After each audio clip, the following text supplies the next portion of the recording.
Right, so should we jump to the other end of the scale, so to speak, now? Let's shrink down now, and I think we shrink down to these now. The Silver Bullet wagons, I'm sure some of you are thinking, well, I've seen these before on Platform 1, and you have, but you saw them in 00 last time, and here they are in N. Right, Dapol's got the shrink ray out again, haven't they? Because this is the next batch of those N-gauge ones. Obviously, as you can see in front of us on the table, we've got the chrome pristine ones and the heavily weathered ones back once again. And let's take a little closer look at them with the stream view here.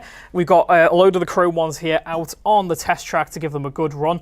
Now, where do we start with these? Because just like the 00 ones, as you can see, the level of detail on these is absolutely immense, isn't it? You can't tell in these close-ups whether you're looking at the N-gauge or the 00 model, and that just shows how good a model it is, really. You can see there's some of that really high-definition printing, that chrome finish on the tanks as well. You've still got all things like the bogie detail and the brake wheels in there, and that weathering that we're used to on a 00 model, that really high-quality, dirty weathering.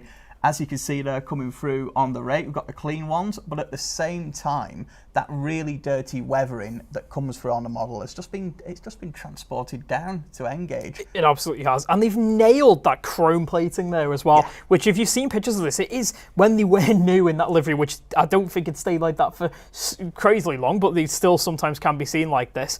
It really is very striking, that chrome style, which did earn these wagons that nickname of Silver Bullet because of the strange shape and that colour scheme. But it does translate very well into N-gauge here, as you'll be able to see from the shot. But there's a tremendous amount of detail in these. You've got those nice etched ladders and handrails and lots of bogie detail on there, and wheels and end detail as well. So they are a fantastic one, and as you can see, they run very well too with that nice Dapol 66 that we saw there. And you could just see a quick clip there of that weathered version versus the pristine, as you see in front of us here as well. Really great point about the running, actually, because it's hard not to be taken in with how these look, but actually they've got a bit of weight in the chassis as well. They go straight through any set track curves and points, and a good long rake of them, as you saw in the clips there, looks great with pretty much any modern loco, really. So we paired them up with the Gauge Master Collection 66 in the large logo livery there, but pretty much anything you've got if you're a modern modeler. They were introduced in the late 80s, so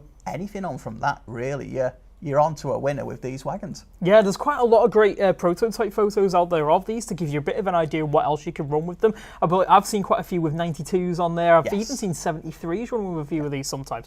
So there's quite a few different options there for you N-gauge modelers. The beauty of this as well is if you do have some of these already, this new batch does feature updated running numbers on there. So that means you can extend your existing rakes, or if you are looking to buy some for the first time, you've got a bit of variety there as well. They do come in at £26.27 for the pristine ones and £28.89 for the weather ones as well, which is not a bad price, really, considering the amount of detail you're getting there and the quality of the livery application too, and especially the weathered ones, because they are really true to life, these. If you take a look at some of the prototype images, it is spot on, the weather in these. And they could be seen all across the UK as well. They run from Cornwall right up to the paper mills in Scotland, transporting China clay slurry, but also into Belgium as well through the Channel Tunnel, hence your Class 92s making an appearance on there. So great for pretty much anyone who models 1990s onwards. But at the same time, coming in at that fantastic price for what is, it's got to be one of the best, if not the best, factory weathering job in N-gauge out there. Really. I totally agree. To get that brown sort of stain finish and then the China clay slurry streaks down there as well. And of course, with them being done by hand in the factory, each of them looks slightly different as well. So you'll get no two the same, but both of them will be of really high quality. Absolutely. Now, again, comments are absolutely lighting up here. We've got Ono Mulder says, awesome Silver Bullet wagons. We've got 700 shunters of the BR Class 29 in BR Blue would look great haul in those, and you can do that in 00 because both of those items are available right now. We've got Upwell and onwards. There's such great detail. If not for the couplers, he would have guessed it was 00. It's so hard to tell the difference. That's the one thing that gives it away. Yeah, really. That's the only way you can tell. If we filmed it from the side and cut the edges off, you wouldn't know. We've got Jamie Smith says the bullets are a great tank wagon. They look smart, as does the weather version.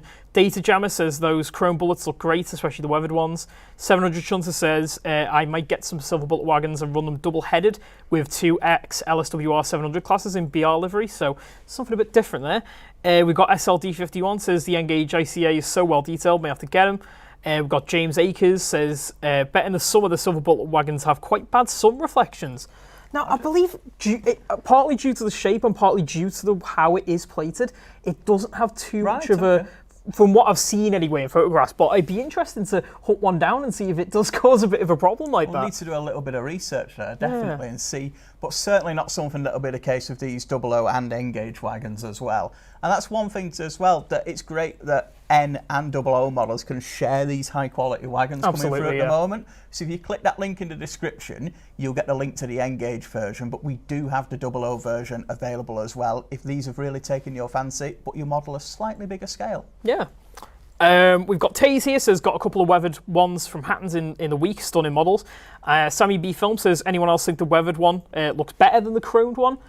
Personal preference, that one, I suppose. I think it is, really, and you can mix them up as well in a rake, because some wagons may come back off maintenance and have been cleaned, whereas there may have been various other vehicles that have been in there for quite a while. So by no means do you have to have a fleet of some and a fleet of the chromes. You can really mix them up and have it however suits you.